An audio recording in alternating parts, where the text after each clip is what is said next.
Pandemonium Reigns. Pandemonium Reigns podcast.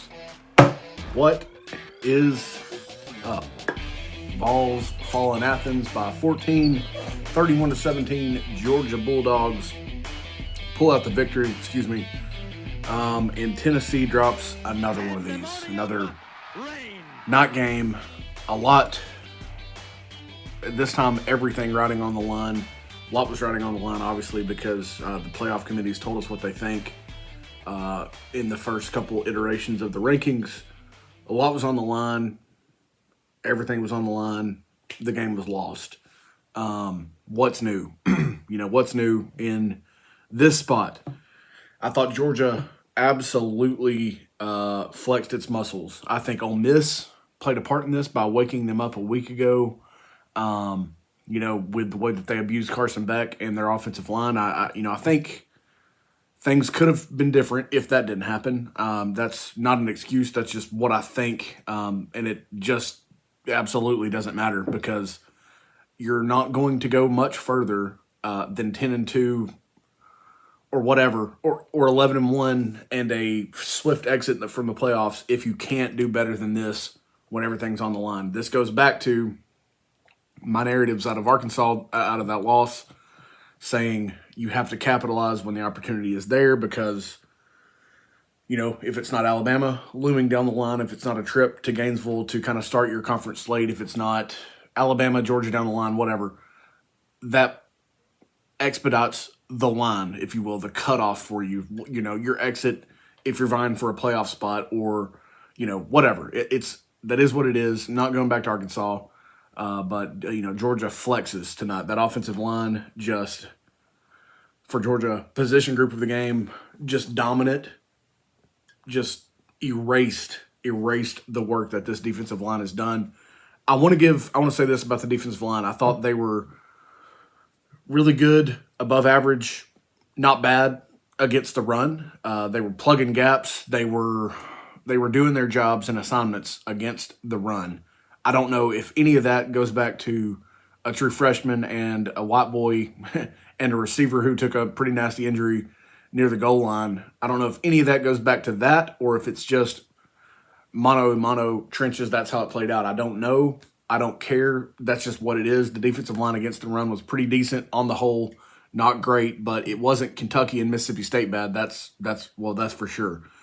Against the pass, four-man rush was not winning the game tonight. And, I can't wait until someone who isn't as cheap as I am that spends money on PFF and things like that will tell me how often we rush four, because it was all night long. It was stubborn as you know what. It was sad and pathetic. The four-man rush wasn't getting it done, okay? These guys are good. That offensive line was that much better. They were inspired. They played for their lives and conquered. That was good stuff. I'm not knocking it. That was really good stuff, and a four-man rush wasn't winning it. I can think of the first example that comes to mind of when we didn't rush four. We brought 5 or 6. I don't know. We brought a bunch, and they had a perfect play call, a screen to the left, and despite what we rushed, we corralled it. It didn't break our backs. I think it forced a second-half punt, which was incredibly hard to come by and pathetic.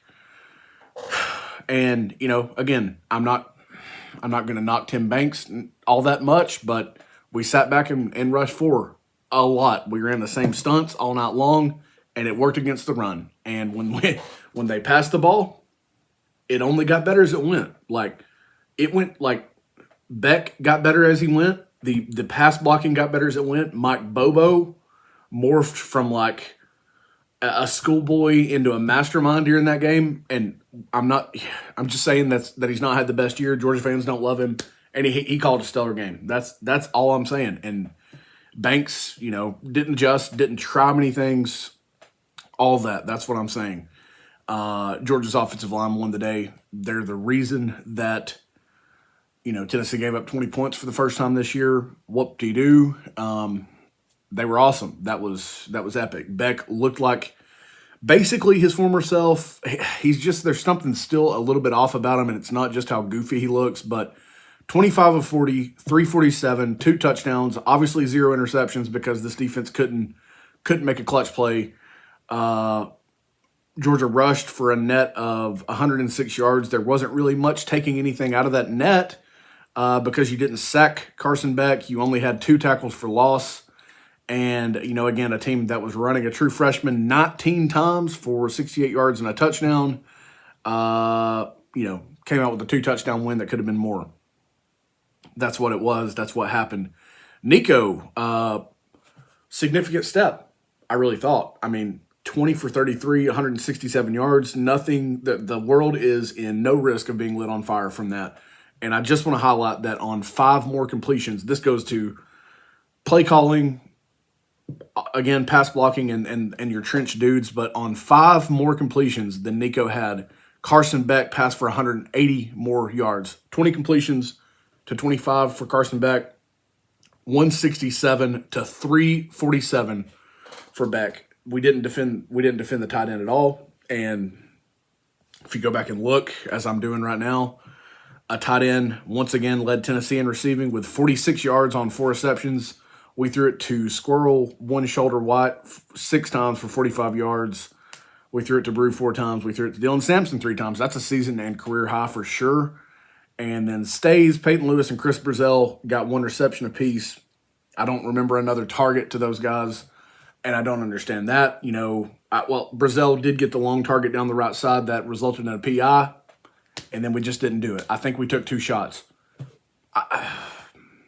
You're not going to win this game taking 2 shots when you're having to eke out 3, 5, 10 yards here with the run game, and it's tough, and it leaves you with 3rd and 7 to 9 or 12 way more often than you need to be. And Tennessee was pretty dang good on 3rd down. And I say that because you went 10 of 18 in a really, really good environment, and a lot of those were 3rd and 8 plus. That's really good. But you can't put yourself in that situation. You can't not take shots. One thing I'm going to get into, because I just feel like I have to, is, and it's going to be a little bit later, I'm going to continue over, higher level stuff for a minute, and then I'm going to get into it. But, I don't think we're willing to take many shots because we've seen, last year the receivers not make plays or get open for Milton. We've seen defenses adjust and continually have too high at the snap or pre-snap, too high safeties that are going to take away anything deep. And it's just a vicious cycle of quarterbacks getting hit, receivers not making plays, dudes not being good enough, not being open, not being willing to take shots, all of that, because, that kind of goes back to Milton and Hooker weren't really going to throw many picks. One of them, it was willing to throw the ball more. The other was willing to be way too careful with it. And that's not really a knock. It just is what it is. But you have to take more shots. You have to give your guys a chance. Seriously, you took 2 shots, I think. Again, 2 that I remember. One of them was a PI. That's 15 free yards. You've got speed out there. You've got height out there. And you have to take those shots. If your quarterback gets hit, I'm sorry, mama. I'm sorry, family. The quarterback got hit. He is playing a contact sport. He's getting paid to do it. I'm not knocking Nico. I'm highlighting this for the staff in case they don't know it. You have to take shots. You've got a back who gives you 19 more gritty carries for 101 and a touchdown, who would have been in probably the Heisman conversation a little bit more if you found a 25 to 24 win in another world before Georgia scored that last touchdown on a dominant flexing drive when they scored that one. It's a combo. It's still a combo of some dudes are on, some dudes are not, and it varies. Like, on the whole, the receivers were on in 2021 and 2. On the whole, they've been off in 23 and 4, and they've changed the names, the figures, the players have changed. The quarterback has changed twice now since that time frame that I mentioned. The offensive line has changed a little bit, but the factor that stayed the same, I guess this will be one rabbit trail that I go down, getting away from the higher level stuff of tonight for a minute. One thing that's not changed is this staff is in their 4th year and they didn't recruit any of these offensive linemen. So I I say that because we're about to replace 4 of the 5, and I just need a little bit of hope when you take this schedule from 2024 that's going to leave you at 10-2 at best, and probably on the outside looking into the playoff at best, needing some chaos, needing some losses. I mean, if Indiana beats Ohio State, we're out. Like, if Notre Dame wins out, we're out. If just expand that a little bit. That's what we're facing. Like, if Indiana loses closely to Ohio State, we're out. Like, that's what we're facing. BYU and Indiana got big wins last week. Y'all remember that? We're out. And, being in would feel a whole lot better. We all know that. But I just need some hope when we're going to lose 4 of the 5 offensive linemen. We're going to lose Dylan Sampson if he has a head on his shoulders that allows him to go get the most money and get to his second contract sooner and all of those things because he's carried the ball 900 times this year. We're going to lose him. And I'm not a Peyton Lewis hater. I think I love the trajectory of Peyton Lewis's career. I loved Cam Seldon if he can find some vision. Deshaun Bishop has given us plenty good, but they're not even yet close to Dylan Sampson. Highlighting that. Losing 4 of the 5 offensive linemen from this year, like I mentioned. Lance Hurd still needs a little bit of growth, a few more steps to be taken. Then let's talk about receivers, right? Pass catchers. Kitzelman, I think, is out of eligibility. Brew McCoy's out of eligibility. Again, we don't target Brazil enough, or he doesn't do enough to demand those targets. Squirrel Watt's going to be back. Yippee. Like, I'm sorry, he's hurt often, and he can't raise his arms, I don't think, unless he jumps through the ceiling to catch a pass. Like, I need some hope. That's all I'm saying. Like, this schedule is going to get infinitely harder next year. This home stretch that we just had of Florida, Bama, Kentucky, Mississippi State, I think is all flipped and inverted in the same exact order in the opposite locations on the road next year. And I'll remind you that this team does not play well on the road. They haven't in 2 years at least. Like, I need some hope. That's what I'm saying. Like, when you have to play offensive linemen that you've recruited, and granted, if they look more like 4- and 5-star dudes, I'll probably trust that process a little bit. But if it's the same crap and, we're just eking out offensive possessions, we're scared to take shots, we're scared to run Nico. If it looks like that, we're going to find some losses next year. That's all I'm saying. I'm not even like, don't hear me saying fire Josh Heupel. Hear me saying like, Glenn Ellerby, you're coaching for your job because of where we're at now. And it's not been all bad, but it's really brought the ceiling down. Hear that. Don't hear anything about Heupel because I still think very fondly of Josh Heupel, and I think that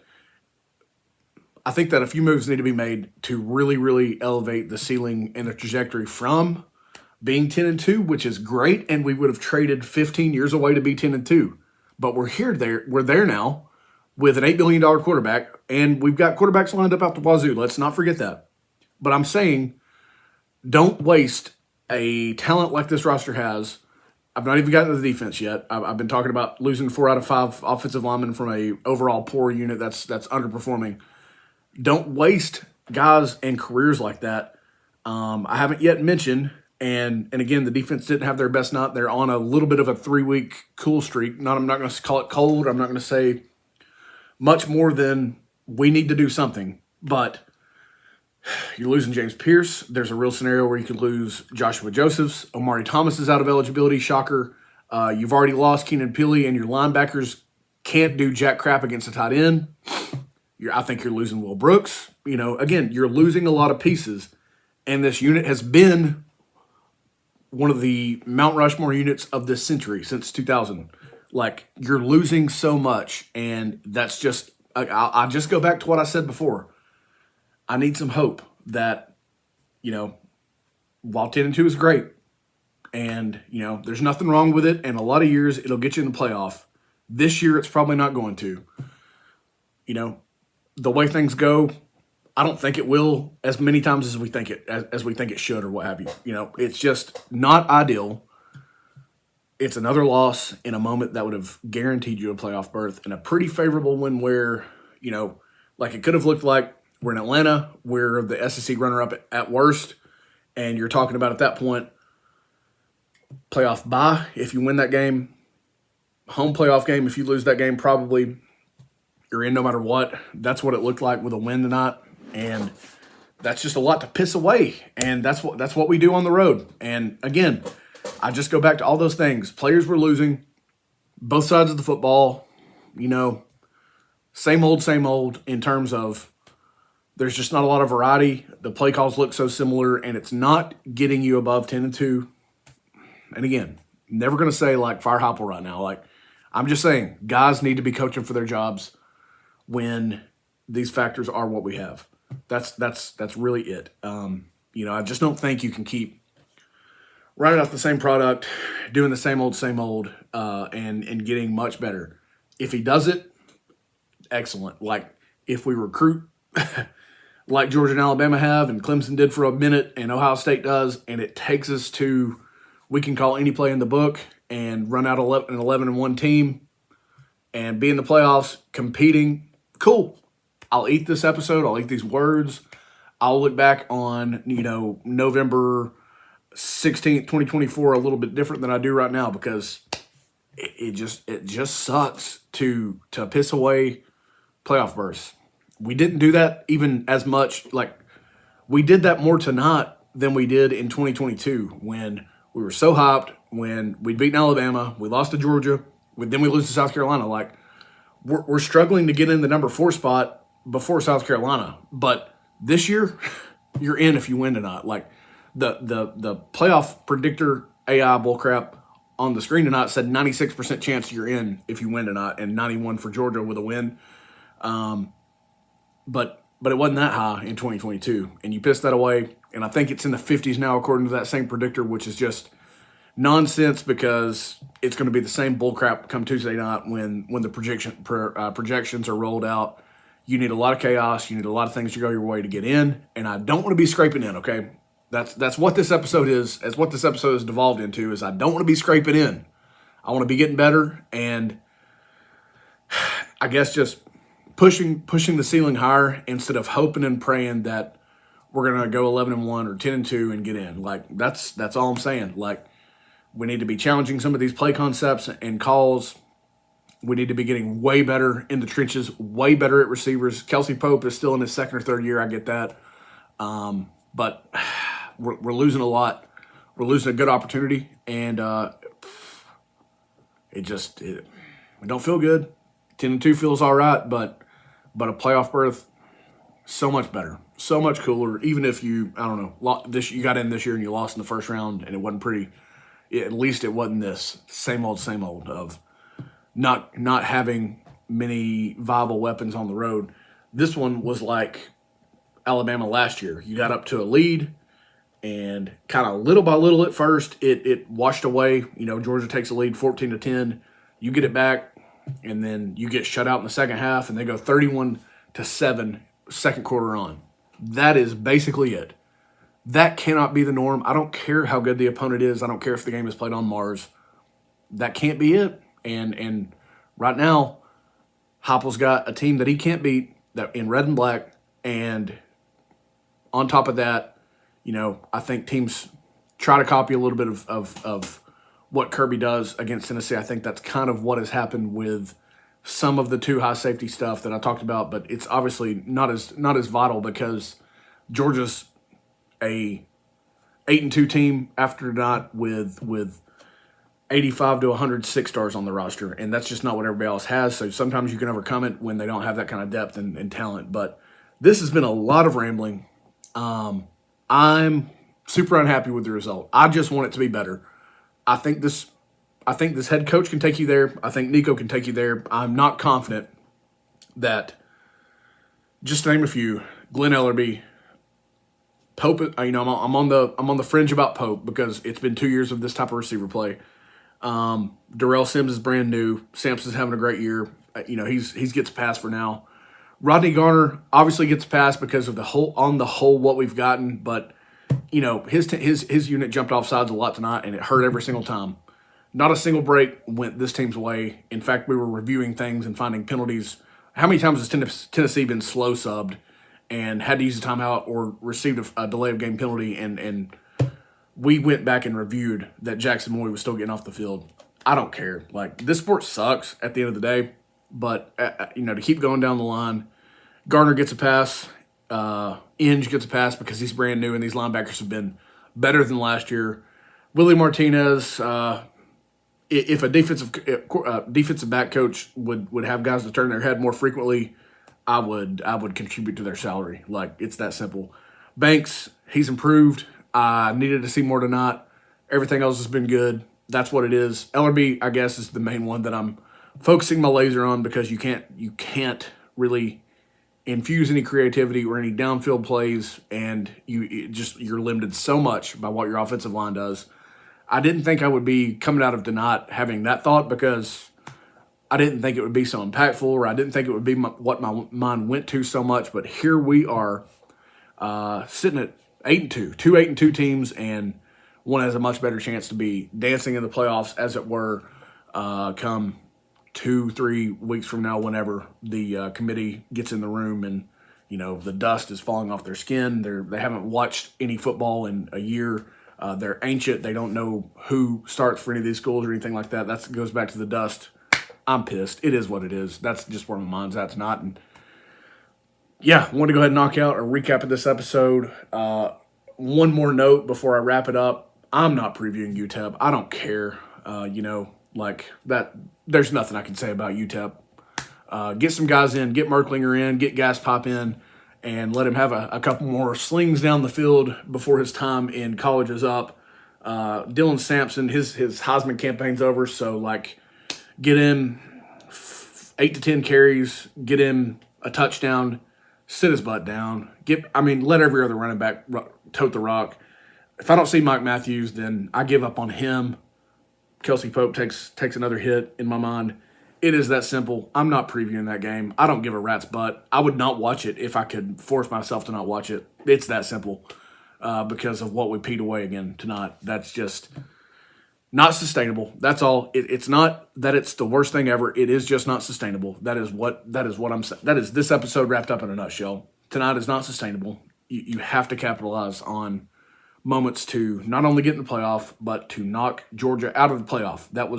Both were on the table, and they just won't all the time be on the table. Like, sometimes these teams may play undefeated. Somebody gets a first loss. Oh, yeah, then you're going to play in Atlanta. Like, this is a scenario that we could see in the future. Then you're going to run it back in Atlanta, and the same team's going to win again. Or now both teams are going to be one loss with a bye in the playoff. Then they might play a third time. And if it's not Tennessee, Georgia, it'll be Alabama, Georgia. Or I shudder at the thought of Florida, Georgia, if they ever get crap organized and go in the right direction. But that's why these moments are critical. That's why you can't piss them away. And that's a very, very long-winded way of me saying that, that I'll be previewing Vandy probably the next time you hear from me, unless something comes up, talking a little bit of crap about whatever we did against UTEP, because I don't care. It's unfortunate that that's your next game out of a loss on the road that looks so much like the other losses that you've taken on the road. That's that. Thank you. If you've been with me for this episode, I appreciate you. I feel similar to how I did against South Carolina in 2022 when we got on here and we vented and we said, that's what we did. That's what I've done again tonight. If you have stuck with me throughout that, I appreciate you so much. I know you're feeling, if you're a Tennessee fan, you're feeling largely the same way. Your laser may be focused here or there. You may be closer to the ledge. You may be way, way, way further away from the ledge than I am. The team has come a long way. We can't be peeing away these opportunities. That's what it is. So appreciate you so much. We love you guys always. It's just a sport. It's just a game. It's not a very well ran game. If you just want to prove that, look at the end of Nebraska and USC. This sport honestly sucks, but it is what it is. We like it. Sometimes we love it. Thank you so much for tuning in. God bless. Go Big Orange. Pandemonium Reigns.